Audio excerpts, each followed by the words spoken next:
Profesor, ahí está.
Profesor, buenas noches. ¿Sí me escucha? No, todavía no está activado el micrófono del profesor. Todavía no ha iniciado. Un momento.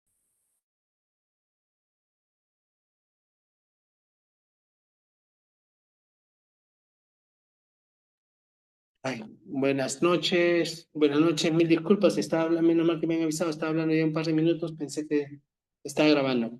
A ver, empezamos de nuevo.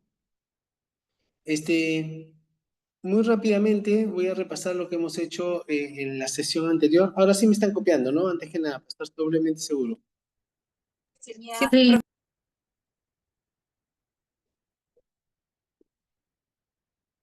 Ok, entonces, bienvenidos a esta segunda sesión del curso de planeamiento estratégico del Diplomado de Gestión Pública dictado por el Colegio de Administradores de Piura.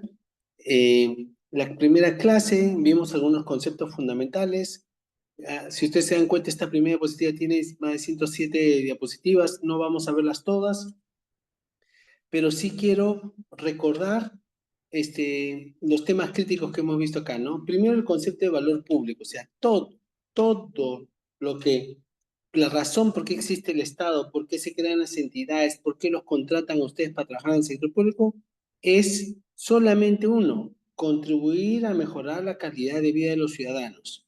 No es la finalidad de ustedes que cumplan el ROF, no es la finalidad de su contratación el que ustedes saquen el informe a la fecha correspondiente, no es que saquen la directiva, que cumplan la ley de contrataciones, esa no es la finalidad. La finalidad de por qué se les contrata a todos nosotros es por generar mayor bienestar en el sector público. Y esto nos está costando entender a muchos trabajadores en el sector público y es un gran reto de la administración, ¿no? Hay que entender que no es cumplir ROF, no es comprar vacunas, sino es reducir desnutrición crónica, no es construir colegios, sino que yo elevar logros de aprendizajes, no es más policías o patrulleros, sino reducir la inseguridad ciudadana. Eso es lo que hay que tener claro. Y lamentablemente en el sector público, un gran defecto del sector público en el mundo y que particularmente en el país es ya un caso exagerado, es que miramos muchos instrumentos y nos olvidamos que la razón de ser es generar valor público, ¿no? Ayer estuve justo en una reunión y alguien me decía, y no sé si en Piura se habrá construido alguno de estos colegios bicentenario. ¿Alguien ha tenido oportunidad de ver un colegio bicentenario? Son unos super colegios, ¿ya? Pero están viniendo esos super colegios que están construyendo con las últimas innovaciones tecnológicas que se usan en Europa. Lindos son los colegios, espectaculares, todo, pero ni están viniendo con docentes, ni están viniendo con materiales, ni mucho menos están viniendo con su presupuesto para la conservación. ¿Qué significa? Que dentro de 3 años van a estar igual o más deteriorados que lo que es entonces. No estamos pensando realmente en cómo se enseña mejor a los alumnos, sino que estamos en una carrera por ejecutar presupuesto y eso usualmente genera muchos problemas. Y cuando uno mira al ciudadano, hay que pensar directamente en el ciudadano o hay que pensar en la ciudad y los servicios que, o en el entorno donde se desempeña, se devuelve el ser humano, que es las ciudades y los servicios, el campo y sus servicios, o la protección de los recursos naturales, es un tema fundamental.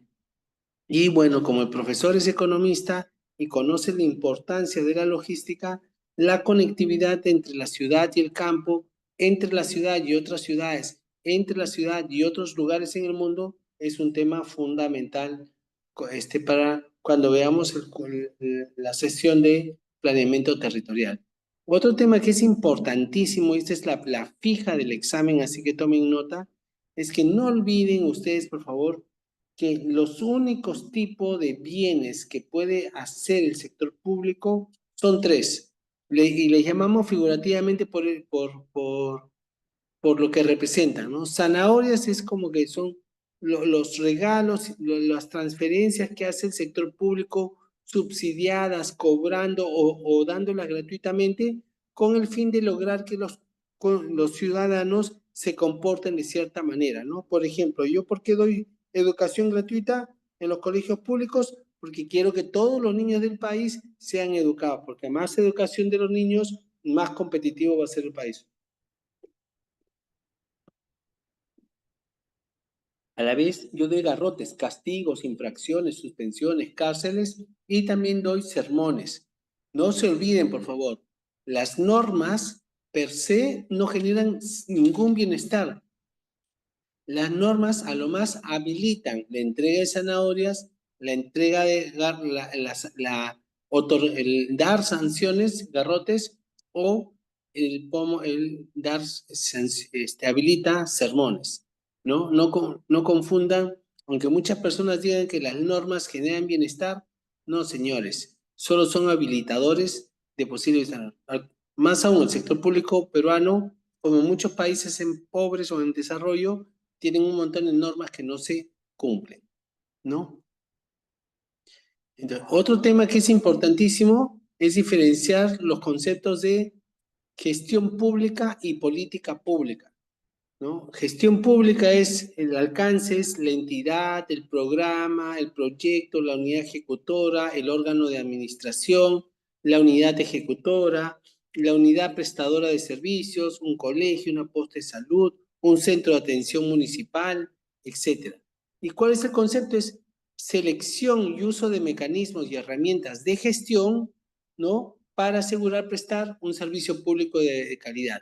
¿Cuáles son ¿Cuáles son esas herramientas de gestión? Son gestión estratégica, las disciplinas de gestión estratégica, la disciplina de finanzas, las herramientas de gestión de recursos humanos, las herramientas de gestión de tecnologías, las herramientas de comunicación estratégica, de abastecimiento de procesos, etcétera, etcétera, que te ayudan a todo gestor a lograr ¿qué cosa? Que cada vez prestemos servicios de mejor calidad en las organizaciones. Para eso yo necesito articular, yo articulo si yo soy una unidad ejecutora, articulo con la sede central, si yo trabajo en el área de presupuesto, coordino con la sede central del gobierno regional, por ejemplo, si es una unidad ejecutora en Piura, o también coordino directamente con el Ministerio de Economía y Finanzas para algún problema que pueda tener, con el fin de lograr resolver mis problemas de gestión y de esa manera la organización pueda lograr su objetivo. ¿Cuál es su propósito? El propósito de la gestión es mejorar la calidad del servicio público que se supone que presumimos contribuye a generar mejor calidad de bien y bienestar, ¿no? Tiene sentido, pues si yo recojo basura y la gestión del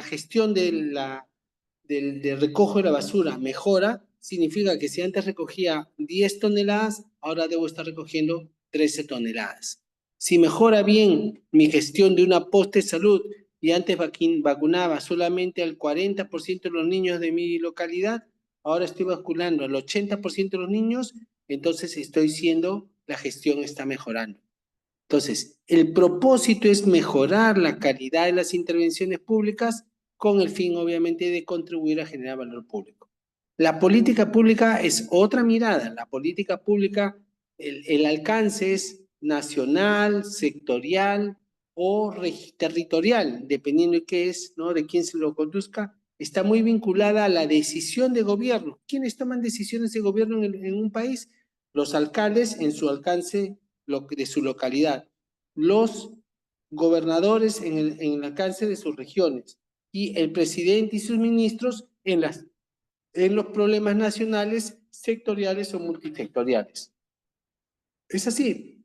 Y en este caso entonces, las herramientas, ¿cuáles son? Son diseño, agenda, legitimación, concertación de políticas, análisis, implementación de política pública, los instrumentos de Leverage Unit, centro de gobierno, estado estratégico, son los conceptos institucionales. Entonces, tú te das cuenta que hasta las herramientas son bastante diferentes. Y lo que yo busco es resolver los problemas que demanda la sociedad, ¿no? Pobreza, desnutrición crónica, informalidad, corrupción, violencia familiar. Miren el concepto diferente, mientras que la política pública busca resolver un problema de la sociedad, del país o del territorio, el concepto de la gestión pública es cómo mi organización presta mejor servicio. Ambos tienen el mismo fin, crear valor público, generar mayor bienestar, pero la mirada es diferente, el alcance es muy diferente.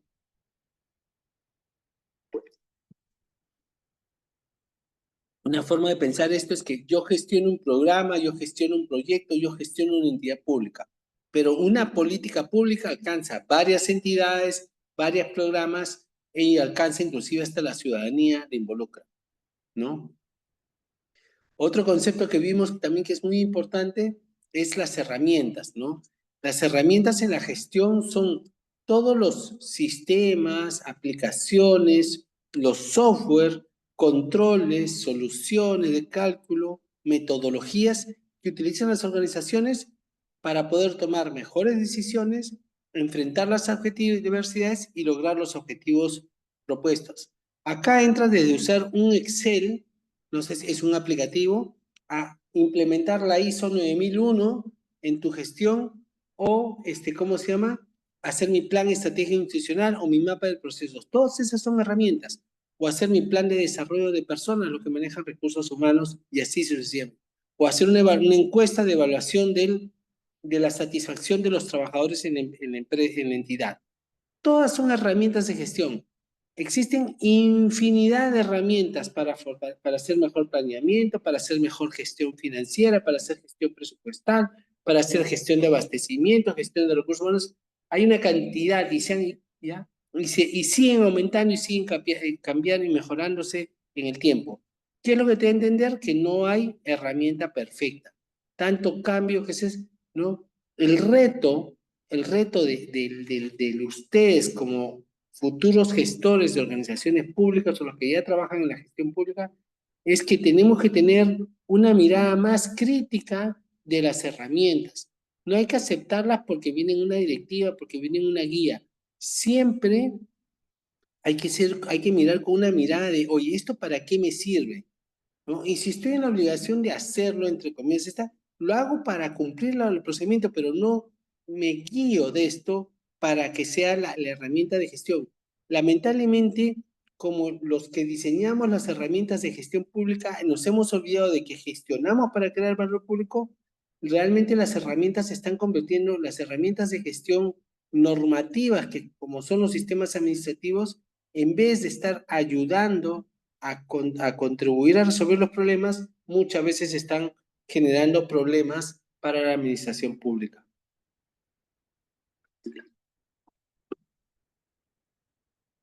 Los buenos gestores públicos deben tener una actitud crítica hacia las herramientas de gestión, evaluar sus fortalezas y debilidades y sobre sus resultados. No perder de vista que las decisiones que llevamos deben llevarnos a crear valor público, no al cumplimiento. O como yo siempre digo, miento que cumplo. El sector público, los que no trabajan, los que nunca han trabajado en el sector público, les digo, estamos llenos de documentos donde la verdad, en el fondo estamos mintiendo que cumplimos. El sector público domina el arte de decir que cumplimos lo que nunca hemos cumplido. Y solo para darles un ejemplo, En los últimos 15 años, todos los años, todas las entidades públicas tienen que hacer una evaluación de cumplimiento de sus metas.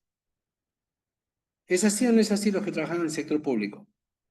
Si en los últimos 15 años yo he cumplido todo lo que me he propuesto, quiero que me entiendan, ahorita ya seríamos a nivel de país Uruguay o país escandinavo, o sea, los mejores países que están funcionando en el mundo. Y no es así, pues al contrario, es evidente que tenemos enormes dificultades para avanzar en educación, salud, en productividad, productividad agrícola, productividad industrial, en seguridad ciudadana, en lucha contra la corrupción, en infraestructura, en protección de nuestro medio ambiente, etcétera, etcétera, etcétera. Tenemos enormes problemas en cómo hacemos las cosas. Pero si tú vas a los documentos, cumplimos todos los documentos. Todas nuestras metas las cumplimos. El Estado peruano cumple todo lo que se propone en más de un 95% en promedio. ¿Qué te da a entender eso? ¿Realmente estamos cumpliendo lo que nos proponen o nos estamos mintiendo que estamos cumpliendo? Esa es la reflexión que quiero hacerles. Entonces, este también es otro tema importantísimo. Tienen que entender que hay herramientas y herramientas. Las dos herramientas más importantes para contribuir a generar bienestar son las políticas públicas y la gestión pública, ¿no? Los proyectos son también importantes, especialmente transporte, energía, agua y saneamiento y TIC, ¿no? A los cuales se le conoce como infraestructura base. Hay otras infraestructuras, colegios, centros de salud, laboratorios universitarios, comisarías, pero que son menos potentes para generar bienestar. Después hay otras intervenciones en el marco de Invierte PE o las IORs que son menos potentes todavía que las otras, ¿no? Como si tú puedes hacer los programas sociales, productivos, económicos, por ejemplo, les comentaba, en Piura, ahorita hay un programa de pesca que se están renovando todos los muelles de pesca en el Perú. ¿Ustedes creen que es cambiando, modernizando el muelle de pescadores, voy a mejorar, voy a resolver el problema de la pesca artesanal del país? Y la respuesta es obvia, ¿no? Nada va a cambiar.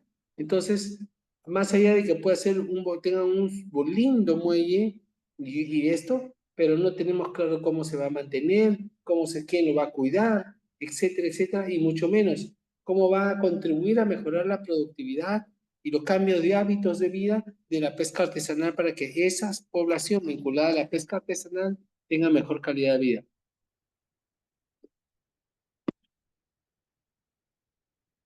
Y peor, más abajo todavía tenemos estos intervenciones que son transversales como fortalecer el seguimiento, el análisis de carrera regulatoria, presupuesto participativo, programas presupuestales, invierte PE, planeamiento estratégico, compras por catálogo, que contribuyen, o sea, sí dan pasos para mejorar, pero al final del día eso no se va a traducir, eso no necesariamente se traduce en mejores servicios públicos. Y lo que nosotros tenemos que concentrarnos es cómo mejoramos los servicios públicos en el país. Esto es muy importante, por favor, y también es algo que tienen que entender para que ustedes sean mejores gestores y concentrarse en dos cosas, en cómo mejorar las políticas públicas, ya sea de nivel nacional, regional o local, si trabajan para una alcaldía, y la gestión pública, y no centrarse en las herramientas pequeñitas, que el impacto para la creación de valor público es bastante menor en ese contexto, ¿no?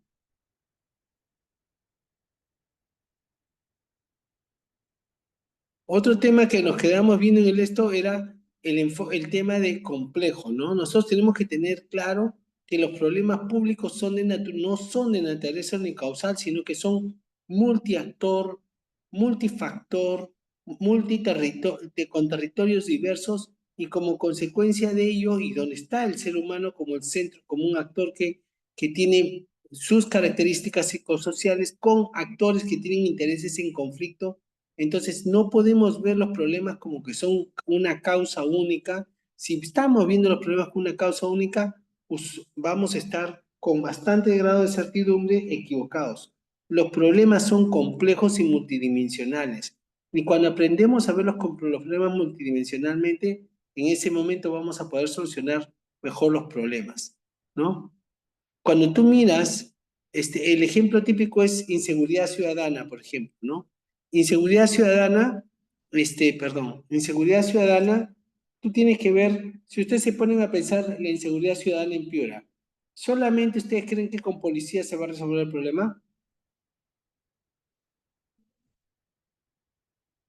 No, ahí hay un problema, para que ustedes saben, no sé si alguien de ustedes es abogado acá, o conocen este tema, pero la policía no se habla con la fiscalía. Y cuando usualmente en todas partes del mundo el fiscal tiene que conversar con el policía porque los dos tienen que construir el caso para meter a los delincuentes presos. Acá no se hablan, son el agua y el aceite, solo se comunican por... Entonces, como no tienen esa comunicación, se generan un montón de problemas que hemos escuchado en las noticias. Tenemos un sistema judicial corrupto. Judicial me refiero a jueces, fiscales. Entonces, la gente que tiene recursos, principalmente las mafias, lamentablemente es una coladera de esto. Después, nosotros tenemos el problema de los penales. Les comento, cuando empezó el, el problema de inseguridad ciudadana, allá por la época, por el 2011, la primera medida que tomaron todos los congresistas, ¿qué hacen cuando quieren combatir la inseguridad ciudadana? ¿Qué norma aprueban? ¿Qué hacen? ¿Qué es lo que hacen? A ver, ¿quién me dice para conversar un poquito? ¿Qué es lo que usualmente hacen los congresistas?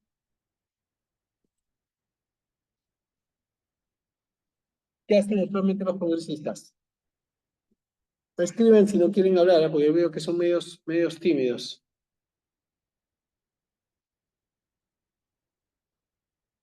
¿Qué hacen qué hacen los congresistas? ¿Ah? ¿Qué es lo que han aprobado en inseguridad ciudadana? ¿Qué es lo que usualmente hacen cuando quieren aprobar para decir que están apoyando a luchar a la inseguridad? Lo que hacen es aumentan las penas.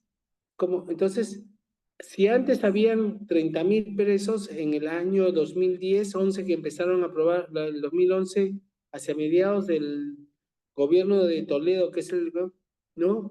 A finales del gobierno el 2020, 2019, justo antes de la pandemia, habían más o menos ya 80.000 presos. O sea, en 10 años prácticamente se habían más que triplicado la población penal en el país. Ahora, ¿cómo se les dice el promedio de estadía de un preso en el Perú es más o menos 8 años, ¿no? Entonces, ¿cómo se les dice a los presos que salen de las cárceles? Se les dicen personas, ¿cuál es su sobrenombre que tiene un preso cuando sale de la cárcel? Se les reconoce como son personas que se han reformado. ¿Cuál es su chapa que se le dice a uno que ha salido de la cárcel? ¿Saben cómo les dicen? Ranqueados. A él es ranqueado. ¿Qué significa que es ranqueado? Que se ha resocializado, se ha reformado, se ha convertido en un hombre bien. O todo lo contrario. Todo lo contrario significa que ha sobrevivido a la cárcel. Quiero que me entiendan, el grado de hacinamiento y deshumanización que existe en las cárceles de Perú es dantesco, no hay otra forma de decirlo, dantesco. Para que tengan una idea, más o menos viven en promedio en las cárceles en el Perú, en provincias, más de 6 personas por metro cuadrado. Otra vez, 6 personas por metro cuadrado en una cárcel. Quiero que me entiendan. Entonces, la violencia física, emoción, que existe en ese nivel es dantesco. Entonces, cuando sale un delincuente después de estar 8 años y haber sobrevivido, porque la mortandad es bien alta en las cárceles, haber sobrevivido en las cárceles de Perú, en ese momento tú crees que sales un delincuente ranqueado y lamentablemente ese es mucho más violento que el anterior. Entonces, ¿qué quiero decir con esto? Que en vez de que ¿están viendo mi presentación, por favor? Disculpen. Sí, profesora, está claro. Ah, bien. Ya, lo que pasa es que me parecía que no estaban viendo, ya. Entonces, ¿qué pasa? Lo que quiero decir es, entonces, una medida que se supone que ayudaba a la inseguridad ciudadana, ahora en el tiempo está contribuyendo a empeorar la seguridad ciudadana. Y eso es complejidad, ¿no? Por otro lado, tú tienes que se ha hecho un censo en penales y te dice que el 70, casi el 70% de los presos han sido jóvenes ninis. ¿Qué son jóvenes ninis? ¿Quién sabe qué son jóvenes ninis? A ver. No trabaja, no estudia. Muy bien. ¿Qué está pasando con los jóvenes ninis en el país? Peor con la pandemia. Han aumentado, ¿no? Ahora, y por otro lado, ¿qué tenemos? Tenemos minería ilegal, tenemos madera ilegal, tenemos narcotráfico. Ahora tenemos las mafias de extorsión, ¿no? Tenemos contrabando. Entonces, todos ellos están generando ¿qué? Son personas que comienzan a trabajar en la economía ilegal. ¿No? Y eso está contribuyendo a, lamentablemente, a que se fomente más violencia. El Perú también tiene un enorme problema de violencia familiar. Tiene alcoholismo, tiene violencia contra la mujer, tiene violencia contra los niños y adolescentes, y eso también es otra fuente importante. Aparte, el Perú también tiene una economía que tiene muy poca demanda de empleo. Acá no existe tantos trabajos para la cantidad de población que somos. En consecuencia, imagínate un niño que termina secundaria en un colegio nacional y va a buscar trabajo. ¿Cuánto creen que le van a pagar ese niño de 17 años que va a buscar su primer trabajo? ¿Cuánto creen que le van a pagar? O 18 años. ¿Y con eso va a poder tener una buena calidad de vida? Es bien complicado, ¿no? Entonces, todos esos factores inciden sobre el tema de la delincuencia. Entonces, hay que tener claro que si tú no miras de toda en esa complejidad, que tú no vas a poder, ¿cómo se llama? Resolver los problemas. Y claramente, ¿qué te dice esto? Que resolver el problema de la inseguridad ciudadana, tú lo puedes resolver cambiando el ministro. La respuesta obvia es no. La segunda pregunta es, ¿esto lo puedes resolver en 6 meses? ¿Un año? La respuesta obvia es no. ¿No es cierto? No hay forma. ¿Cómo lo puedes resolver? ¿Cuándo lo puedes resolver? Esto toma varios años comenzar a resolver este problema. Segundo, sí, es verdad, hay que fortalecer la investigación criminal en la policía, pero hay que también fortalecer el trabajo de la fiscalía y que trabajen en conjunto, algo que no sé por qué no hacemos hace mucho tiempo, que es algo de gestión, pero también hay que ver cómo combatimos directamente las mafias ilegales y para eso necesitamos un sistema judicial más transparente, menos corrupto. Necesitamos a trabajar las cárceles para que sean centros de resolución, que eso cuesta un montón de plata, pero un montón de plata. Necesitamos trabajar jóvenes ninis. Recién que estemos trabajando jóvenes ninis, que estemos trabajando reforma penal de las cárceles, estemos trabajando el que trabaje la fiscalía ¿cómo se llama? Con la policía bien, fortaleciendo la investigación criminal y luchando contra la corrupción del sistema judicial, recién ahí la seguridad ciudadana se va a corregir. Entonces, eso es mirar con complejidad. Pero si tú crees que solamente con más policías o más patrulleros o poner más motos en las calles vas a resolver el problema de la delincuencia, no, señores, así no sucede. Así no se resuelven los problemas de seguridad ciudadana en ninguna parte del mundo. Y eso quiero. Entonces, ¿qué nos dice esto? Que tú para mirar los problemas y todos los problemas públicos que aquejan al país, a su región, a su ciudad, son de naturaleza compleja.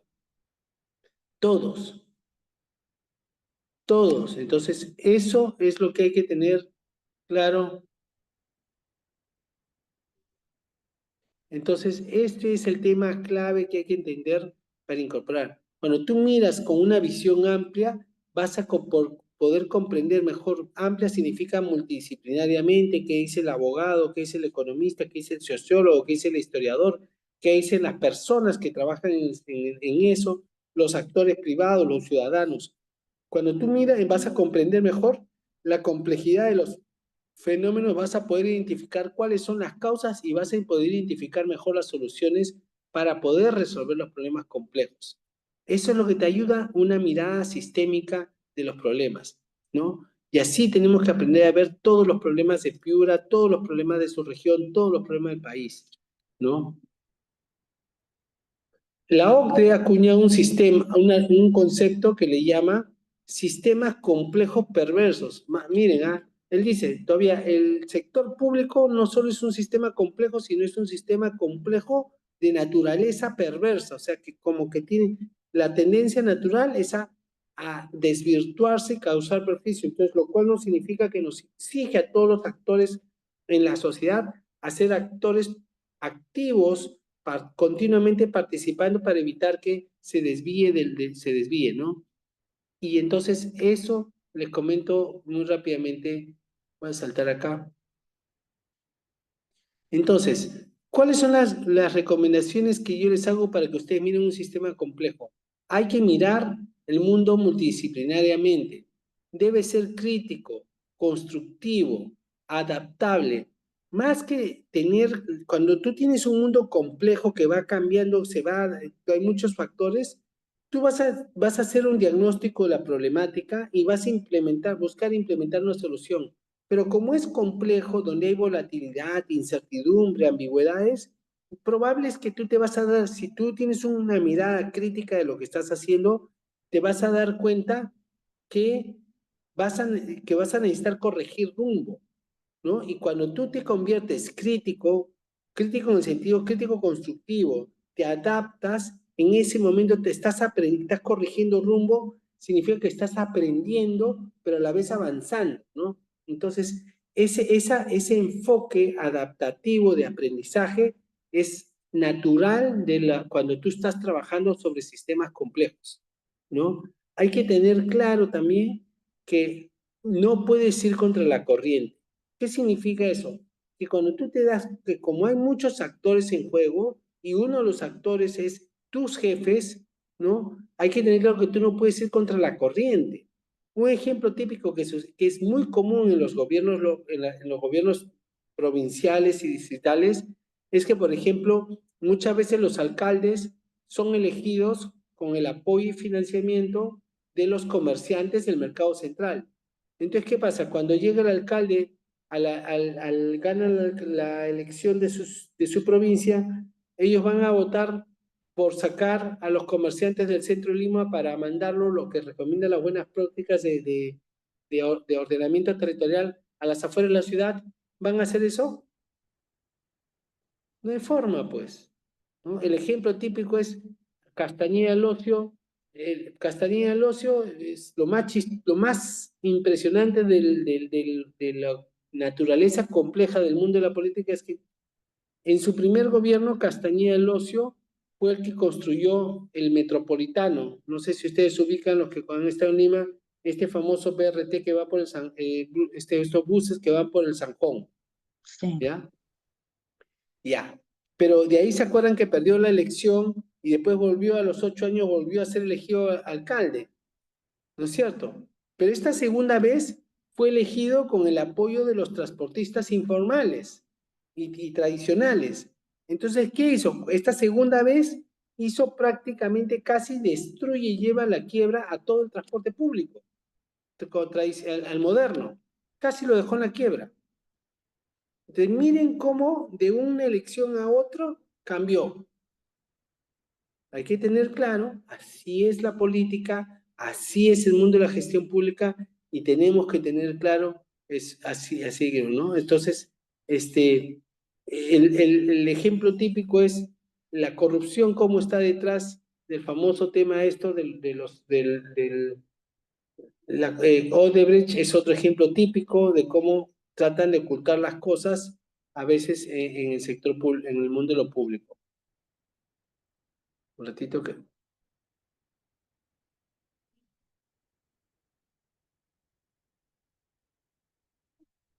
Porque sucede, pues, por eso salen elegidos. Sucede porque justamente por eso los eligen, ¿no? El ejemplo típico es lo que ha pasado ahorita, por ejemplo, que han empleado el RENAN. O sea, los mineros ilegales, informales, todos sabemos que el RENAN es este registro nacional de pequeños mineros, ¿no? De mineros artesanales. ¿Y qué ha pasado? Han utilizado las mafias, porque es un reglamento defectuoso, han utilizado para inscribirse en eso y con eso lograr una cierta legalidad. Y con eso nadie los puede cerrar. Y entonces, en vez de ser 20, ahora se han convertido en 40 mineros ilegales y que, entre comillas, están, como se dice, como con su certificado de posesión. Entonces, ¿qué pasa? Les conviene en este status quo los mineros. Entonces, ¿qué han hecho? Han hecho una huelga, han paralizado prácticamente todo el país porque han bloqueado los puntos críticos de la huelga y se han venido como 3.000 mineros a acampar alrededor de la zona del Congreso. ¿Qué han hecho los congresistas? Le han votado su ley, pues le han ampliado por un año, ¿no? Así es la política y hay que tener claro que lamentablemente, ese es el sistema democrático y esa es la principal debilidad del sistema democrático. Por eso, y tomamos decisión, quiero que me entiendan, el país ha tomado una decisión que le está causando un enorme perjuicio al país porque pierde una enorme cantidad de ingentes recursos en impuestos, en cómo se llama, destrucción del medio ambiente. He leído, por ejemplo, que en los últimos 4 años, en los últimos 3 años o 4 años, 4 años se han perdido 500.000 hectáreas en la zona de la selva solamente por buscar oro. 500.000 hectáreas, quiero que me entiendan eso, más o menos es 125.000 hectáreas por año. Si lo dividimos entre 12, entre 12 son 10.000 hectáreas por mes. 10.000 hectáreas por mes, tú divides 10.000 entre 30, son 300 hectáreas por día.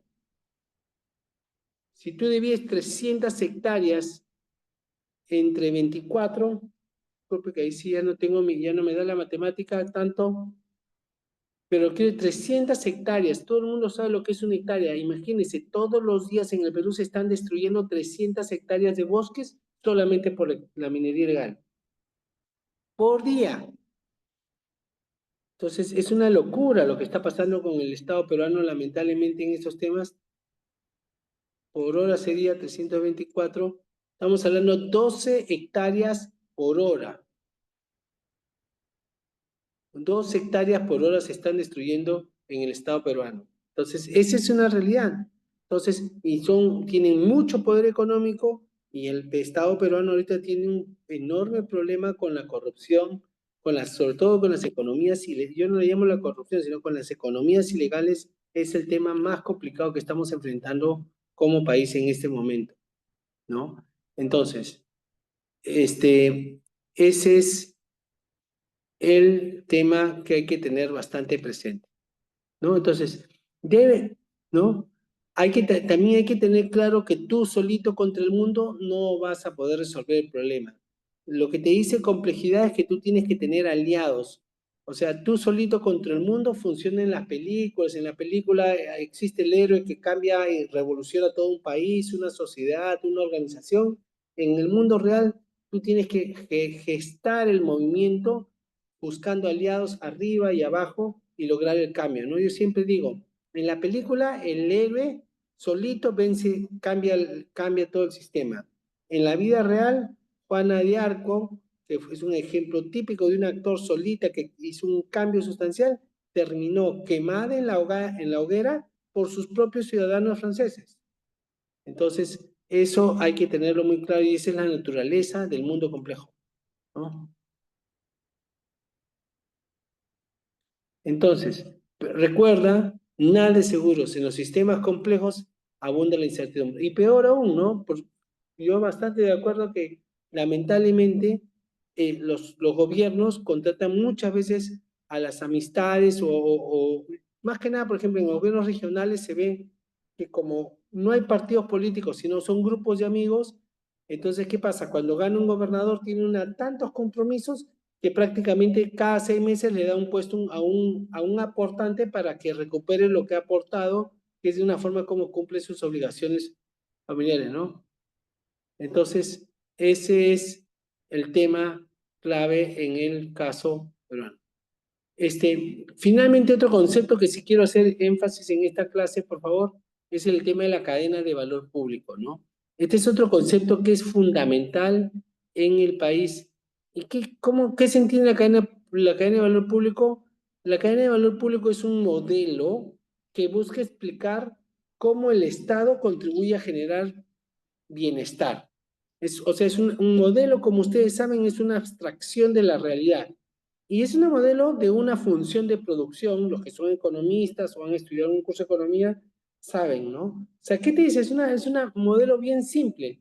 Te dicen, mira, si tú utilizas ciertos recursos, insumos, y con estos insumos haces ciertas actividades, estas actividades en conjunto te dan un servicio público, un producto, que puede ser la entrega de un bien o un servicio público, educar a la gente, vacunar a los niños, recoger basura, servicio de patrullaje, entrega de DNI, ¿no?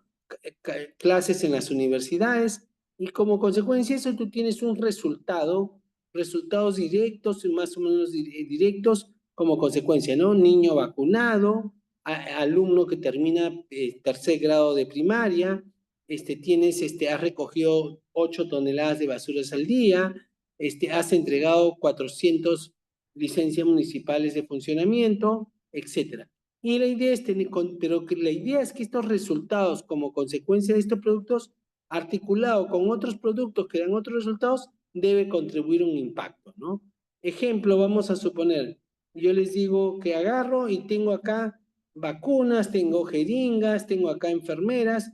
Entonces, ¿qué hago yo? Hago aquí las actividades, compro vacunas, capacito a las enfermeras, convoco a la campaña vacacional, ¿no? Entreno, guardo la cadena de frío de la vacuna para esto. ¿Y el servicio qué es? Vacunación de niños. El resultado es el porcentaje de niños vacunados del distrito. Pero ¿qué es lo que yo quiero lograr? Reducir la desnutrición crónica, ¿no? Y ven cómo sirve para explicar cómo una intervención pública puede lograr un cambio en la sociedad. Y este modelo se ha hecho tremendamente, ha explosionado en su uso. Lo usan la cooperación internacional, lo usa presupuesto por resultados que van a estudiar más adelante, lo utiliza planeamiento estratégico, lo usa el Banco Mundial, el BID, la cooperación internacional, la OCDE también lo usa. Es decir, no hay prácticamente organización en el mundo que no use este concepto de cadena de valor público como lo vemos acá, ¿no? Acá, por ejemplo, este es un ejemplo de un programa presupuestal, seguro lo van a ver en su curso de presupuesto. Acá hay un ejemplo de cadena de valor de planeamiento estratégico. O sea, la entidad pública el día de hoy tiene estas actividades que generan estos productos públicos que contribuyen a estos resultados. Yo que quiero que en el tiempo quiero que identificando cosas que tengo que hacer en mi organización, voy a mejorar mis actividades, que va a mejorar mis productos, que debo lograr ahora mejores resultados en el tiempo, ¿no? Entonces, ese es un ejemplo típico de dónde estoy, a dónde quiero llegar y cómo vamos a llegar, que es la definición más simple que hay de planeamiento estratégico, ¿no? Entonces, ahora, acá hay otro ejemplo, les doy acá, ¿no? Por ejemplo, si digo, las comunidades reciben acciones de prevención en el marco del Plan de Seguridad Ciudadana, ¿no? Y entonces logro yo, el producto es que las comunidades estén organizadas a favor de la seguridad ciudadana, el resultado es que los delitos y faltas se disminuyan en esta localidad y como consecuencia de ello se incremente la seguridad ciudadana. El ejemplo es súper claro, ¿no? Yo capacito las comunidades se organizan, se reducen las faltas en el resultado, pero ¿saben qué? Quiero que me entiendan, hay un pequeño problemita con este modelo simple de cadena de valor público. Está claro pues que este modelo es completamente irreal. Como ya lo hemos explicado antes, el problema de la inseguridad ciudadana es un tema complejo y hay que tener mucho cuidado. Es muy buena la herramienta, pero hay que mirarla con una perspectiva de complejidad. Y acá les muestro un ejemplo, ¿no? Que es muy importante, que es el de prevención y desnutrición crónica infantil, que es uno de los grandes problemas nacionales, porque como todos sabemos, si un niño es desnutrido, cuando crezca ese niño, probablemente no va a poder ser profesional, le va a costar ser mucho ser un buen profesional, ni qué decir un buen profesional, probablemente va a tener propensión a tener un vicio, probablemente no va a lograr mantener una familia unificada, no va a tener la capacidad de ser responsable para enfrentar ese problema. Entonces, todos esos va a tener un tema de violencia, tendencia a ser violento, etcétera, etcétera. O sea, esa es la realidad de la desnutrición crónica y el Perú tiene elevadísimo grado de población que está en ese margen de la desnutrición crónica. Y yo para reducir la desnutrición crónica he identificado que tengo que lograr 3 resultados intermedios. ¿Cuál es? Reducir la incidencia del bajo peso al nacer de los niños. ¿Qué tengo que hacer también? Tengo que reducir la morbilidad respiratoria y diarréicas de los niños menores de 36 meses y tengo que mejorar la calidad de la dieta de los niños menores de 36 meses. ¿Qué hago para reducir la incidencia de bajo peso al nacer? Significa que tengo que mejorar el estado nutricional de la madre y el tratamiento de la madre durante ese tiempo. ¿Y eso qué significa? Que tengo que hacer una serie de servicios para lograr que la madre esté mejor alimentada y un ambiente bueno para que el niño tenga una buena gestación adecuada, ¿no? O un buen proceso de nacimiento. Pero a la vez, ¿qué significa? Cuando un niño se enferma, para un niño se enferma, ¿qué tengo que hacer? Tengo que lograr que el niño que se le detecte su problema de salud, que se le diagnostique y se le trate adecuadamente al niño para que no tenga cuadros muy severos de desnutrición, de diarreicos o de respiratorias que tienen un enorme impacto en debilitar al niño, ¿no? Estoy seguro todos ustedes tienen o hijos o sobrinos o han visto a sus hermanitos o recordarán que cuando un niñito se enferma, le da una gripe, de toda esa hiperactividad y esa energía que tienen, se vuelven, pero imagínense si un niño que está relativamente bien nutrido y bien cuidado se debilita de esa manera, imagínense un niño desnutrido, cómo los efectos que tiene sobre su desarrollo humano, el hecho de que tenga una enfermedad diarreica o respiratoria. Entonces, y para eso se hacen vacunaciones, pero un tema fundamental es el acceso al agua potable y saneamiento, que es el acceso al agua y saneamiento es una problemática enorme para resolver un problema tan importante como la desnutrición crónica. Y después, mejorar la calidad de la dieta, que usualmente se hace a través de que las familias adopten prácticas para el cuidado de la salud y la nutrición, como, por ejemplo, pues, no tener ¿cómo se llama? Los animales dentro de las casas, sobre todo en las zonas rurales, o, ¿cómo se llama? Lavar todos los días la comida que se va a utilizar y o también, ¿cómo se llama? Lavarse las manos y el niño con regularidad para reducir la situación, ¿verdad? Y finalmente, hay que asegurar, hay muchos lugares, sobre todo en las zonas periféricas urbanas, donde las personas no logran generar los ingresos en la cantidad suficiente para darle la nutrición al niño, ¿no? O en muchas partes del país, los padres de familia sí generan los ingresos o tienen la comida, pero prefieren ir a vender esa comida o ir a vender esa comida que tienen para darse al niño y lo que hacen con ese dinero usualmente es comprarse otras cosas, principalmente alcohol, que es licor o cerveza para lograr. Entonces, tú te das cuenta que resolver el problema de la desnutrición crónica es un problema que se puede resolver en 3 meses.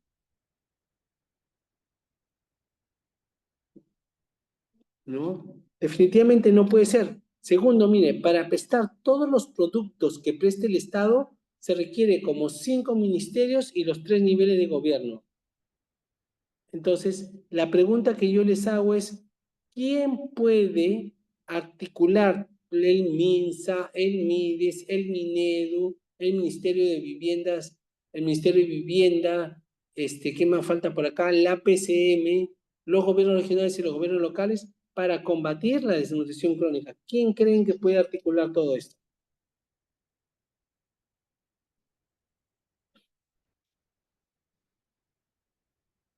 ¿Tú crees que el Ministerio de Salud le puede decir al Ministerio de Vivienda o al MIDIS, oye, haz esto? En ese caso no es el presidente de la República. Correcto, muy bien, Ricardo. Definitivamente el único que puede articular todos ellos es el presidente de la República. No es ni el ministro de Salud, ni es el ministro de Inclusión, el MIDIS, no es ni el premier, sino es el presidente de la República. Porque como está organizado el Estado, cada ministro es un duque.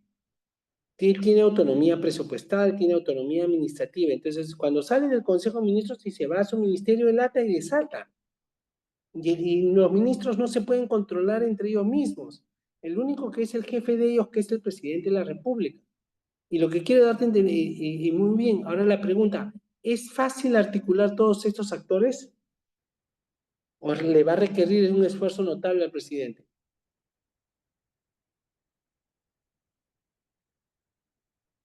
¿Ustedes qué creen? ¿Es fácil? No es fácil, porque cuesta plata, requiere identificar todas las acciones. El presidente tiene que estar encima para que hagan lo que están. Entonces, con esta lógica, ¿qué es lo que quiero decir? Ahora, pónganse a pensar si es un problema de desnutrición crónica. Ahora mira, problema agrícola, salud, educación, transporte, corrupción, infraestructura, agricultura, pesca, exportaciones, es decir, violencia familiar, trata de personas, delincuencia, narcotráfico, terrorismo, todos son de esa naturaleza compleja. ¿Tú crees que un presidente puede hacer todo? ¿Eso puede resolver todos esos problemas en un solo gobierno? ¿En 3 meses, en 6 meses?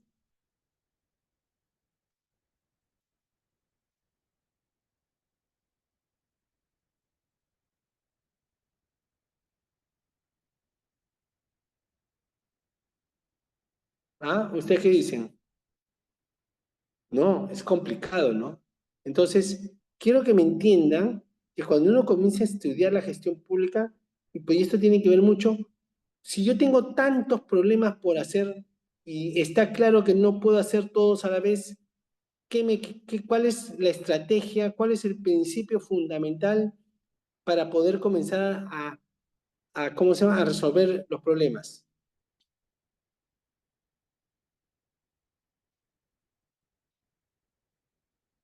Muy bien, Pilar Pérez, ¿no? El tema es priorizar. Hay que tener claro que no, los problemas del país, los problemas de la región, los problemas de las localidades son múltiples y tienes pocos recursos, tienes pocas capacidades profesionales, tienes un montón de actores que te están presionando para todo. ¿Qué es lo que tienes que hacer? Priorizar. Y eso es lo que recomienda la OCDE, ¿ah? Dice, oye, los gobiernos no pueden resolver todo, tienen que priorizar 2, 3, exageradamente cosas y concentrarse en eso, ¿no? Entonces, esa es una lección que sí quiero que les quede claro cuando vamos a ver la próxima clase. Ya vamos a hablar de planeamiento estratégico a fondo, ¿no? Hay que tener claro. Entonces, cuando tú miras una cadena de valor público en este sentido, hay que tener claro que cuando tú miras los insumos, los procesos y los productos, estás hablando principalmente de la gestión pública, y cuando tú miras los impactos y resultados, estás mirando la parte de la política pública, ¿no? Y cada uno es un mundo, cada uno es complejidad. En el mundo de la política pública hay todos los actores que intervienen, cada uno representando sus intereses. Acá están los gremios empresariales, las organizaciones sociales de bases, acá está la prensa, acá están los organismos internacionales, acá están las mafias, el crimen organizado, y por acá tienes tú una serie de problemas y restricciones propios del sector público que todos conocemos, los que trabajamos en el sector público conocemos, y cada uno. Entonces, si tú te das cuenta, cuando yo quiero gestionar bien el sector público, hay que tener claro que yo estoy hablando de 2 dimensiones, de 2 subsistemas bien diferenciados. el mundo de la política pública y el mundo de la gestión operativa, ¿no? O de la gestión de las entidades públicas, que son dos cosas diferentes, ¿no? Y acá les voy a decir, por favor, y los que están atentos, y la verdad, les voy a dar una herramienta, tienen que tener claro que uno tiene que trabajar un poco más conceptualmente los problemas de la sociedad. Todos los días yo escucho que la gente habla y cuando habla de los problemas que afectan el sector público, confunden política pública con gestión pública, entonces se saltan de una dimensión a otra dimensión con una facilidad y entonces hace muy difícil un diálogo técnico constructivo, ¿no? Y les voy a dar varios ejemplos y disculpen que me voy a mandar tanto, pero a mí me parece que es muy importante tener conceptos claros para evitar más adelante. Y lamentablemente, esto todos los días en los radios dicen, las políticas de salud. No, es la política de salud, no es las políticas, son intervenciones en salud. Yo tengo muchas intervenciones en salud, yo tengo muchas intervenciones en educación, pero la política es una, la política de salud. ¿Cómo resuelvo el problema de salud? ¿Cómo resuelvo el problema de educación? ¿No? Hay que tener mucho cuidado en los conceptos, por eso hay mucho énfasis en los conceptos. Me explico, por favor. Vamos a un caso de muy conocido por la gran mayoría, corrupción, ¿no? Cuando tú hablas de corrupción, tú puedes hablar, y acá varios de ustedes han estado escribiendo ahí, tú puedes hablar muchas cosas de corrupción y vamos a hablar de los gobiernos regionales solo para centrarlo, para que vean cómo lo ven. Entonces, si yo lo miro desde la gestión pública primero, ¿cuáles son los principales problemas? Que los problemas de gestión pública, la corrupción y la gestión pública prácticamente son iguales en todo el país. ¿Cuáles son los problemas de corrupción de gestión pública? A ver, ¿qué me dicen ustedes? De gestión pública, no de política pública.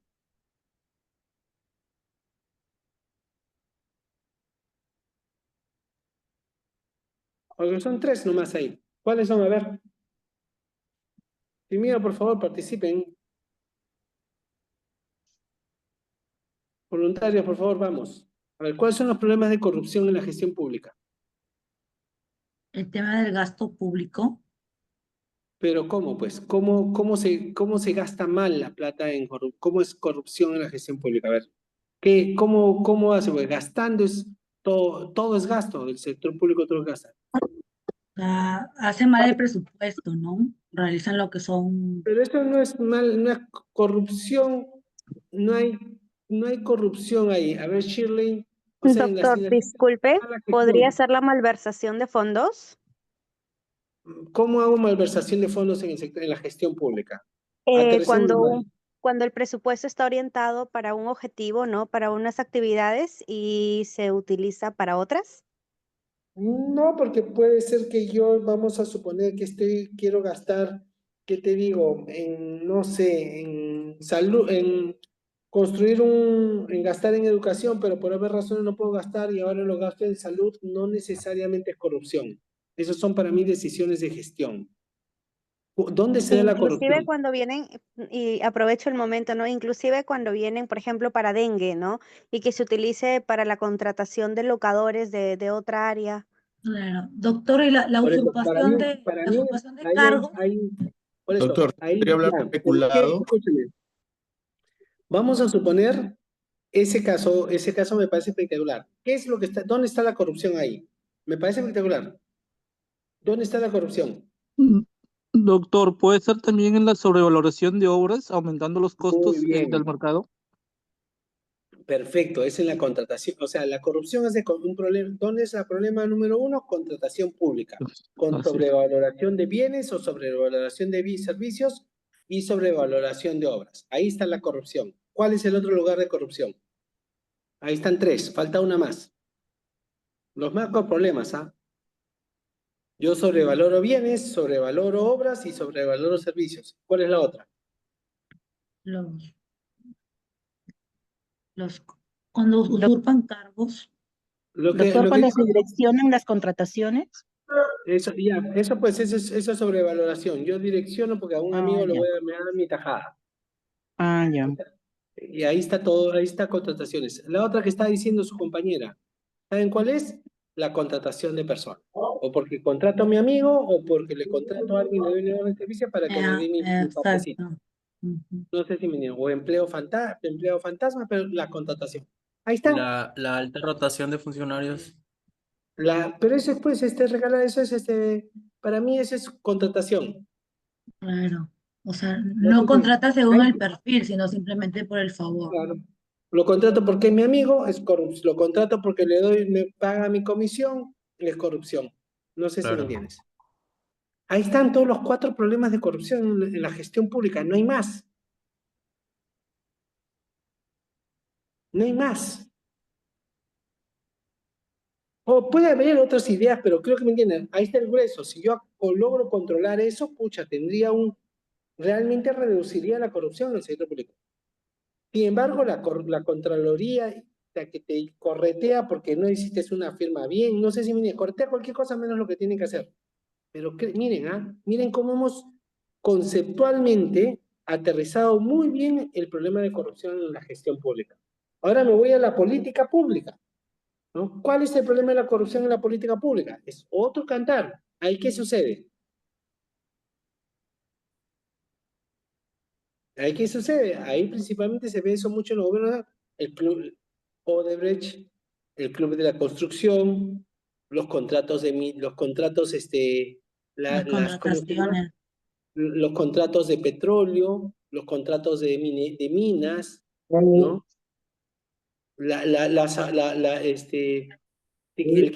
¿Cómo es posible que te vendan como leche lo que no es leche? Pero a ver, trata de vender vino que no es vino. Ahí sí, no sé si me entiendes, ¿no? O te venden, deja ver, sin ningún problema te pueden vender, con sabor a chocolate, te dicen chocolate, pero no es chocolate, sino es grasa, ¿no? Entonces, estos son ejemplos, o sea, son ejemplos impresionantes de cómo el lobby de muy alto nivel logra, ¿no? La ley de RENAMP, ese es un ejemplo de corrupción, o sea, yo no tengo ninguna duda que, ¿cómo pagan los mineros? ¿Ustedes saben cómo pagan los mineros la corrupción? ¿Cómo pagan? ¿Con qué pagan? ¿Qué? Uy, Angie, no, no, no, no me refería a ti, sino a los mineros ilegales. Ya. ¿Cómo se paga cómo pagan los mineros? ¿Ustedes saben?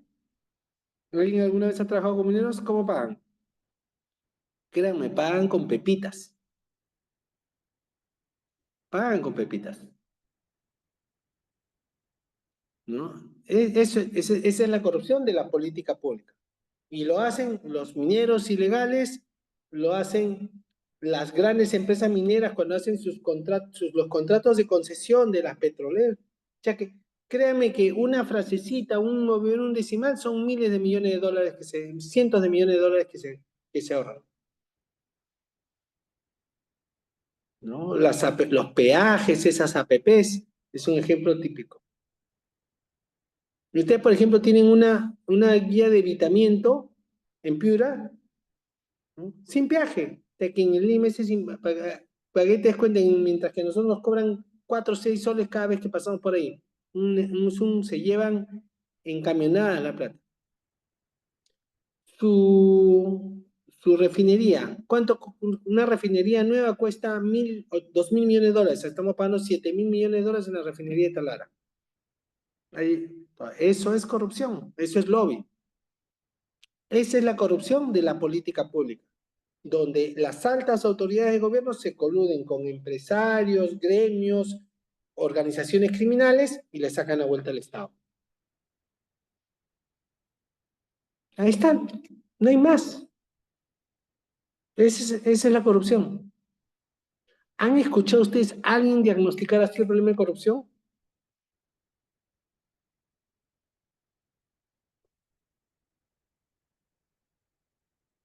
¿No? Igual es en todos los problemas públicos sí tienes dimensión gestión pública, dimensión política pública. Entonces, jóvenes, los que realmente les digo, si ustedes se acuerdan a mirar así, entonces cuando ustedes van a discutir los problemas públicos, entonces nada más basta decir, oye, primero, a ver, veamos la gestión primero. ¿Cuáles son los problemas de gestión? Después veamos la política pública, ya que van a destrozar a sus adversarios y van a quedar, este pata sabe, van a decir. Los invito a que ustedes se vuelvan capos en este tema, aprendan de estos consejos que les doy. ¿Ok? Esto voy a saltearme.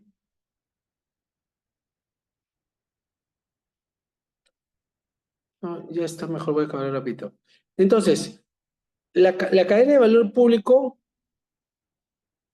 es donde vemos los resultados impactos, es el lugar donde tú tienes que tener gestión pública para la gestión de la política pública para lograr resultados. Hay que tener claro que voy a hacerles una pequeña definición de política pública, ¿no? La política pública es ese concepto para explicar cómo el Estado busca resolver los problemas de la sociedad. No porque se llama política pública va a ser buenas o malas políticas públicas. Hay muchos, justamente porque se estudia tanto políticas públicas, porque usualmente todos los estados lo hacen mal. Es muy difícil hacer buenas políticas públicas. Pero hay que tener claro, ¿qué caracteriza una política pública? Es un intento del gobierno de resolver una demanda de la sociedad, centrado en cambiar un problema del país, ¿no? Responde a una decisión del gobierno del más alto nivel, o sea, presidente de la República, o el gobernador regional, o el alcalde. No es una decisión, no, esto no lo toman los técnicos de mando medios, es el nivel más alto del gobierno que toma la decisión, y se refleja en asignación real de recursos, especialmente presupuesto del gobierno, ¿no? Involucra a varias entidades públicas, ¿ya? Hay que tener mucha claridad. Entonces, cuando tú ves cómo se deciden políticas públicas, tú tienes que preguntarse quién está a favor, quién está en contra, ¿no? Dígame un problema típico, no de los tradicionales, otro problema que no sea seguridad ciudadana, que ya hemos conversado bastante. ¿Qué otro tema les gustaría, qué problema le afecta a Piura, por ejemplo? A Piura le afecta la inseguridad, profesor. Otro que no sea la inseguridad, ¿no? Pero La ya... pobreza también, la pobreza. Hay mucha pobreza en los distritos, en varios distritos, demasiada pobreza. Hay Ahorita menos tema oportunidades. El Pobreza tema del agua, de- problema del Ya. agua también tenemos. Hablemos de agua. Agua es un tema muy bonito. Agua, hablemos de agua, por favor. Agua. El agua, ya, quiero que me entiendan, no es un problema. El problema del agua en los países, primero que quiero que entiendan que muchas veces nos desinformamos. El agua, en el planeta no es que está desapareciendo. El agua tiene 3 estados naturales. O es sólido, o es líquido, o es gaseoso. El agua no es que se descompone y desaparece. Sí, en general el agua un poco el agua no es fácil ni de crear ni de descrear en el planeta Tierra, ¿no? El agua está siempre está, o ¿cómo se llama? No sé si me entienden. El problema no es que falta agua, el problema, perdón, no es que falta agua como cantidad, al contrario, somos más agua que tierra en el planeta. El problema es que se distribuye terriblemente. ¿Entienden? Y cuando es un problema de distribución, es un problema de mercado. Lamentablemente es un problema. O sea, ¿por qué no se distribuye? Pues porque no se está tomando las correctas decisiones. Primer punto que quiero que me entiendan. En todas partes, el agua es un problema, naturalmente es un monopolio natural. ¿Qué significa eso de que es un monopolio natural? Que para el agua tú tienes que hacer una super inversión para poner el agua. No sé si me hago entender, o sea, no es fácil llevar agua, no es como que yo agarre que cueste, es muy barato, sino que yo tengo que hacer planta de tratamiento de agua potable, planta de tratamiento de aguas residuales, tengo que hacer todo un proceso de distribución del agua, ¿no? Entonces, prácticamente cuando uno llega a una casa con un servicio de agua, no es que tú tienes ahí para escoger 3, 4 ofertantes como por ejemplo, como venderte galletas, como venderte una panadería, que si no te gusta el pan de un lado, te vas a la otra panadería. Acá lamentablemente estás restringido a una sola empresa, ¿no es cierto? Y por eso que se les llama monopolios naturales. Y en todas partes del mundo, la gran mayoría de los países lo tienen como empresas públicas, semipúblicas y privadas. Pero ¿qué es lo que te exige? Tiene que ser un tamaño naturalmente grande, ¿no? de mi ojo de buen cubero, yo he trabajado en SUNAS un par de años, ¿ya? De mi ojo de buen cubero, mínimo una empresa de agua debe tener mínimo 1 millón de conexiones para que sea sostenible. Otra vez, 1 millón de conexiones. ¿Cuántas empresas en el Perú de agua tienen 1 millón de conexiones?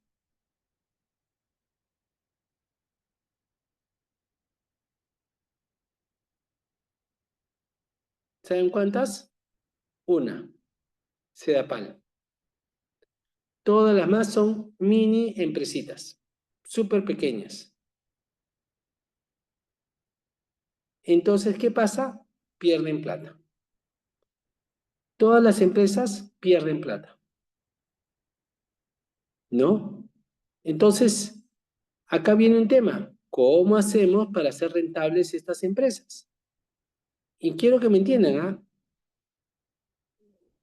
¿Alguien sabe un poco de agua? ¿Cuál es el proyecto de agua que se está más grande que se está haciendo en Piura ahorita? ¿Un proyecto grande?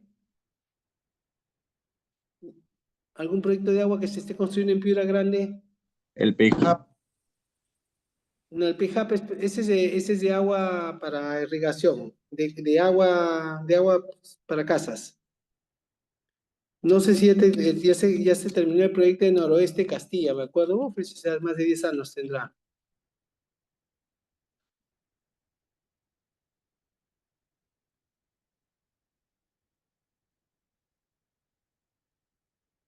Recién, mire, no puedo creer.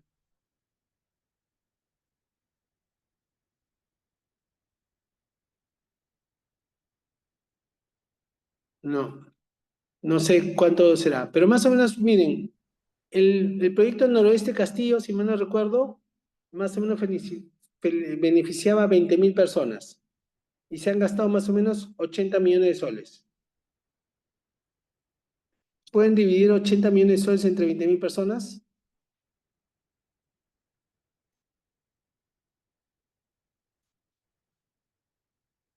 $80 millones de soles, 1, 2, 3,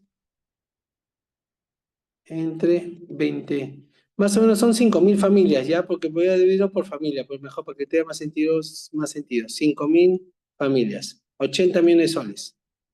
¿Sabes cuánto le está regalando el Estado peruano a cada familia? 16.000 soles. Cada caño en una casa le está costando el Estado peruano 16.000 soles. ¿Ya? Voy a parafrasear a la última ministra que por eso le costó el puesto. ¿Qué es lo que dijo? No es posible, ¿ya? No es posible con lo que estamos haciendo en el sector público en agua resolver los problemas de agua y saneamiento. Nosotros todos los años nos gastamos más de 3.000 millones de soles en proyectos de agua y saneamiento y no movemos la aguja de cobertura de agua, ¿no? ¿Y por qué? Porque las ciudades crecen totalmente desordenadas. Ustedes se han dado cuenta cómo son las inversiones, porque ustedes lo viven todos los días en Piura, crecen y crecen y crecen. Es imposible que un proyecto de agua y saneamiento pueda desarrollarse al ritmo que crece el desborde de los asentamientos humanos en el territorio. ¿Qué es lo que entonces, ese es un problema del agua muy fuerte. ¿Ustedes creen que EPS Grau va a poder resolver ese problema?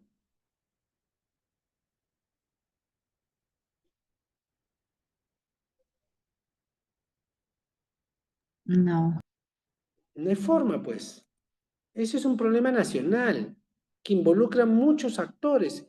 Tienes que primero poner orden en las ciudades, tienen que respetarse la propiedad privada. Mire, si yo le doy a cada familia 16.000 soles de subsidio para que se compre un departamento o una vivienda popular y le digo el resto págalo en unas cómodas cuotas mensuales de 100 soles, 150 soles cada mes, ¿no crees que tendría un mejor impacto en su calidad de vida? Porque desde el día 1 está gozando con agua en su casa. Va a tener agua, luz, veredas, va a tener ciertos servicios públicos mínimos, ¿no? Entonces, eso es política pública. Pero ¿qué es lo que pasa? Que tú quieres meterte a prohíbe las invasiones. Te metes, miren con todos los actores que están interesados acá, los ilegales, los traficantes de tierras.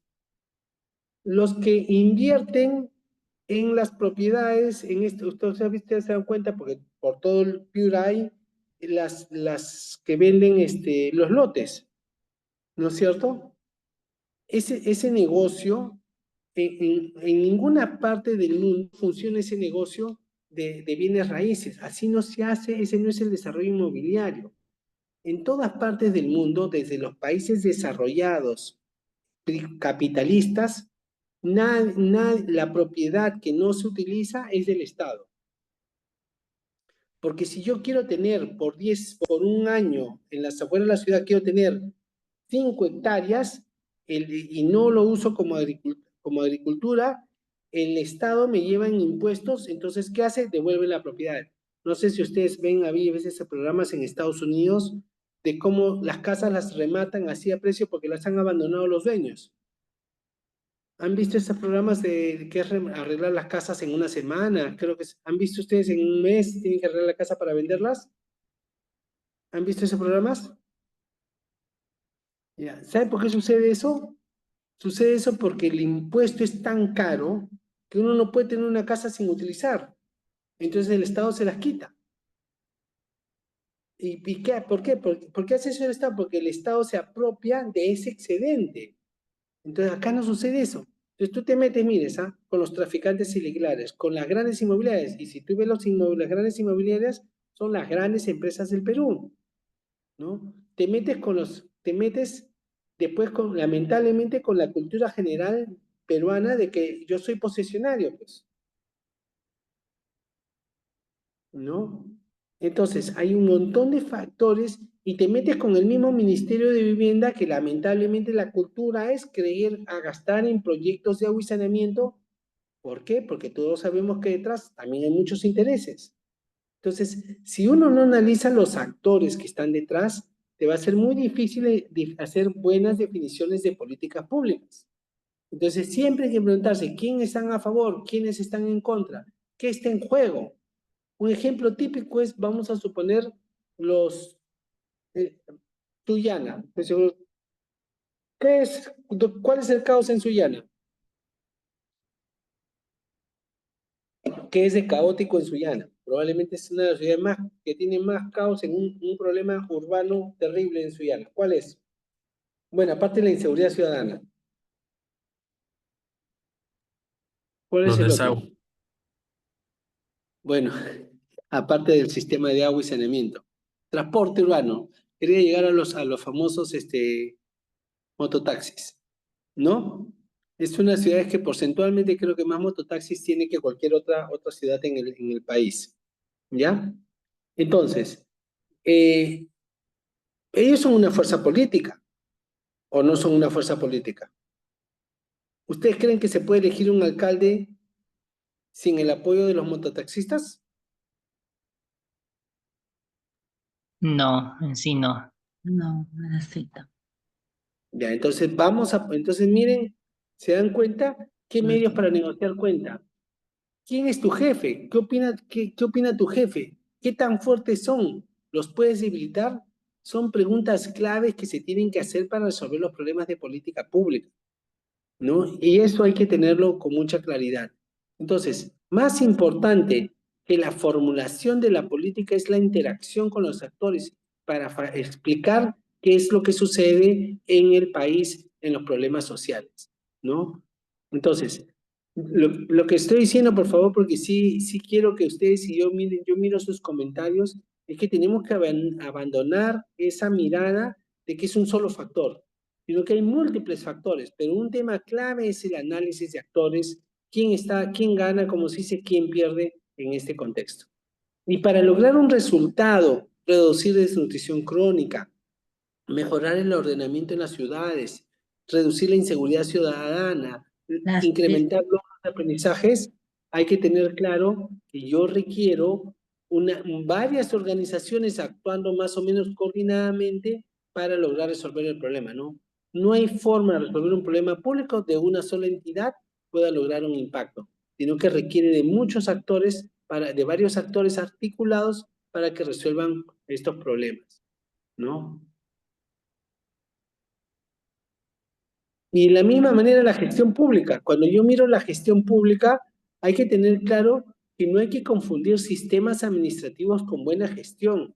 Desde su definición en la Ley Orgánica del Poder Ejecutivo, los sistemas administrativos son conjuntos de reglas, procedimientos, personas y procesos para asegurar buen uso de los recursos públicos, pero no es lo mismo que gestión pública. Gestión pública es cómo yo logro que la organización crea valor público, cómo cree bienestar, ¿no?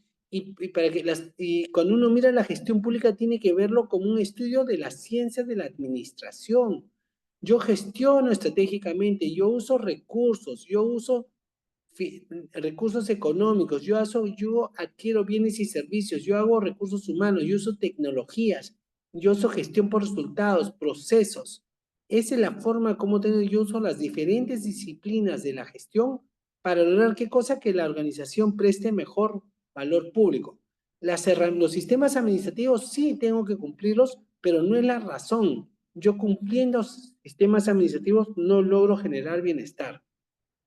¿Qué significa eso? ¿Cómo genero bienestar? Es muy simple, señores. Cuando mi gestión mejora, yo genero bienestar cuando logro mejores resultados, porque como hemos visto, para lograr un impacto requieres muchas organizaciones que interactúen, pero si mi entidad, ya sea como una municipalidad, un colegio, una poste de salud, un centro de atención ciudadana, un hospital, yo sí puedo lograr resultados en mi población directa, reduciendo tiempos de atención, reduciendo la corrupción, atendiendo más pacientes en mi hospital, asegurando que tengan más medicinas.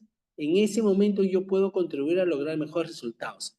¿Y cómo hago eso? Muy simple, la única forma de lograr mejores resultados es a través de prestar mejores servicios. No es por magia que yo logro resultados, es cuando yo mejoro mis productos. Ahora, ¿cómo mejoro mis productos? Ahí ya tengo que ver cómo funciona la organización. Pero quiero que entiendan, la relación causa-efecto es a mejores productos, mejores resultados. No hay forma yo puedo mejorar mis insumos, yo puedo mejorar mis procesos, pero si no mejora mi servicio, no logro resultados. Entonces, hay que tener claro que hay que entender que la mejora de los productos es lo que te logra mejores resultados en el sector público, es lo que estaba diciendo acá, ¿no? Entonces, la modernización de la gestión pública es ese cambio en los productos que contribuyen a mejores resultados, hay que tenerlo claro. Finalmente, para terminar esta sección, ¿no? Y ya como una manera de reflexión, quiero que el propósito de estos conceptos es que tenemos que mirar hacia el Estado y darnos cuenta que tenemos que cambiar las cosas, con la forma como hacer las cosas en el Estado, ¿no? La OCDE ha hecho un diagnóstico, se ha pasado 3 años estudiando el Perú, y si yo tuviera que resumir todos los diagnósticos, he escrito 17 libros, 17 diagnósticos del país, que la verdad que les recomiendo que todo maestrante, estudiante debe revisar estos documentos que son muy potentes. No significa que tengo que aceptarlo todo como verdad, pero por lo menos debo analizarlo, lo que dicen ahí. Ellos ven que el Perú tiene estos 3 grandes macro problemas en el país, ¿no? El primero es, haya una muy baja productividad en la economía. O sea, nosotros, como les decía, ¿no? Tenemos muy pocas empresas en el país. Acá no se producen carros, acá no hay una gran industria. Estoy seguro que todos ustedes tienen familiares que tienen sus propios emprendimientos, sus propios negocios. Pero el 95% de sus negocios son comercio, ¿no? Todos nos vendemos entre todos, o sea, el emprendimiento es, uno te vende tamales, el otro te vende chompas, el otro te vende zapatos, el otro vende periódico y el otro te hace taxi. ¿Es así o no es así? Eso no, pues, tú tienes que, para crear valor agregado necesitas productividad. Productividad se hace a través de producir en cantidad. Y nosotros la verdad que producimos muy poco en el país. Y para mejorar la productividad no hay solución mágica. Esto es un problema muy grave que tiene que hacer ¿no? Y el Estado no ayuda, totalmente de acuerdo, tampoco el Estado ayuda, muy de acuerdo, ¿ah? Muy de acuerdo. Y no ayuda el Estado. Pero ¿cómo tenemos que hacer? Tenemos que mejorar la formación de los ciudadanos. Tenemos la población nuestra, lamentablemente está preparada de manera muy deficiente. Los alumnos en nuestro país es uno de los países que la gente cuando termina el colegio no comprende lo que lee, no tiene una capacidad lógica, matemática, razonable para educar. Y también está muy vinculada a un gran porcentaje de la población desnutrida. Y no solo eso, sino que nuestros profesionales que egresan de las universidades tenemos enormes deficiencias que no nos hace a la par de nuestros países vecinos, inclusive. Entonces, eso nos empobrece mucho la capacidad empresarial, ni qué decir todas las barreras burocráticas y las altas tasas impositivas que pone el Estado en el país son factores que influyen. Entonces, resolver la baja productividad es un problema muy complejo. El otro tema es la inequidad territorial, ¿no? O sea, el Perú es un país tremenda, con una distribución muy, muy particular y casi única en el mundo. Nosotros tenemos primero una gran concentración poblacional. Miren, tú tienes 30% de la población del país vive en una sola ciudad. Más del 30% de la población, 12 millones de habitantes, viven en la región metropolitana de Lima y Callao y generan el 60% del PBI, ¿no? Después sigue, después de que estamos en 12 millones, la siguiente ciudad, ¿ustedes saben cuál es? Arequipa. Con las justas llega 1 millón de habitantes. Con las justas llega 1 millón de habitantes. Y después de Lima, después de Arequipa, con las justas llega 1 millón de habitantes, hay 5 ciudades que tienen más de 500.000 habitantes. Todas las demás tienen menos de 500.000 habitantes en el país, que son para el resto del mundo, son pueblos. Ojo, son pueblos.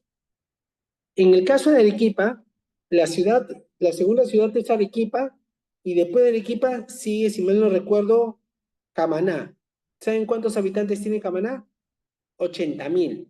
10 veces menos. Otra vez, O sea, mira, Lima, 12 millones. Divide entre 10, Arequipa. Divide entre 10, Camaná. Así es el Perú. O sea, tiene un centralismo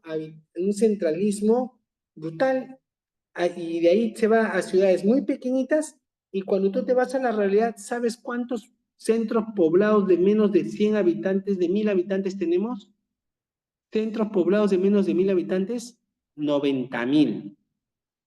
Otra vez, 90.000 centros poblados de menos de 1.000 habitantes. Es posible llegar con colegios, postamédicas, comisarías, servicios básicos a 90.000 habitantes, a 90.000 centros poblados. ¿Le alcanza la plata del Estado peruano? Entonces, por un lado tenemos una hiperconcentración urbanística en Lima, y por otro lado tenemos una población recontra dispersa. Ustedes lo ven por Lima, por Piura, cuando tú bajas por las carreteras encuentras pobladitos chiquititos, así que están 2, 3, 4 casitas y nada más. Ni saben cómo sobreviven esa pobre familia, obviamente en mucha pobreza, ¿no? Entonces, ojo, no es que el centralismo haya hecho daño, nosotros estamos bastante desconcentrados actualmente funcionalmente, No veamos que el centralismo es el que hace el daño, porque vamos a hablar de eso en el planeamiento de desarrollo territorial, pero no lo veamos como daño, sino que veámoslo como la realidad que es, nada más, ¿no? Y después hay un enorme problema de inequidad étnica cultural, o sea, por el lugar donde nacen los niños o el idioma de origen de la madre, estadísticamente esos niños están destinados a quedarse en la pobreza.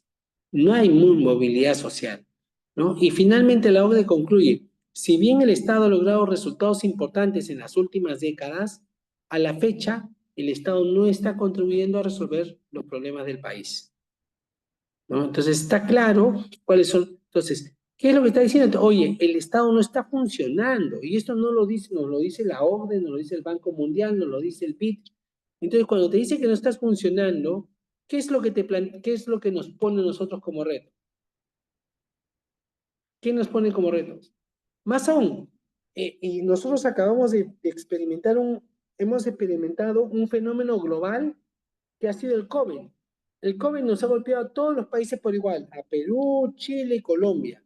Sin embargo, hemos visto para obtener la vacuna, en cuanto al oxígeno, en cuanto al tratamiento de las personas, en cuanto a condiciones, estamos pero jaladazos. O sea, no hay mejor forma de ver si un gobierno está funcionando o no está funcionando, de ver, en este caso, como es en el ejemplo del COVID, de comparar qué tan bien o qué tan mal nos ha ido. Entonces, la pregunta que nos corresponde es, ¿qué es lo que tenemos que hacer? ¿No? Entonces, ¿qué es lo que te dice si estamos haciendo mal las cosas? ¿Qué es lo que tenemos que hacer? ¿Seguir haciendo lo mismo? Una reformulación de las políticas. Por eso, ¿qué tendríamos que hacer, Luis? Es reformular en qué es lo que estamos fallando como Estado. Tenemos que cambiar la forma como estamos gestionando, ¿sí o no? Así es. Eso es lo que quiero, esa es la conclusión que quiero que tiene. O sea, si estamos haciendo algo más o menos lo mismo por 10, 15 años y no está funcionando, es un momento de reflexión para decirnos, oye, yo tengo que cambiar la forma como hacer las cosas, ¿no? Y con eso quiero, ¿por qué es importante esta reflexión que les hago después de todos estos conceptos? Porque hay que darse cuenta que existe una enorme brecha entre lo que hacemos y lo que podríamos hacer. No es yo la verdad que soy enemigo de toda la gente que yo escucho que dice falta plata, para mí eso es mentira, ¿no? En todas las entidades, todos los que trabajan en el sector público saben que uno puede hacer mejor las cosas con la plata que tiene, ¿ya? Y lamentablemente existe una enorme dificultad para mejorar, para generar cambio en las entidades públicas. Y hay que tener claro que no existe una herramienta mágica por sí sola que genere este cambio. Pero se requiere fomentar el cambio. Se requiere fomentar el cambio. Y la mejor herramienta para visualizar ese cambio, para identificar lo que tienes que hacer para hacer las cosas diferentes, es el planeamiento estratégico, ¿no? Porque hay que tener claro, hacer lo mismo una y otra vez, hacer lo mismo todos los años, ¿ya? Y esperar resultados diferentes, Einstein decía que eso es locura. Y es hora, pues, de darle la razón a Einstein y comenzar a pensar cómo hacemos diferentes las cosas.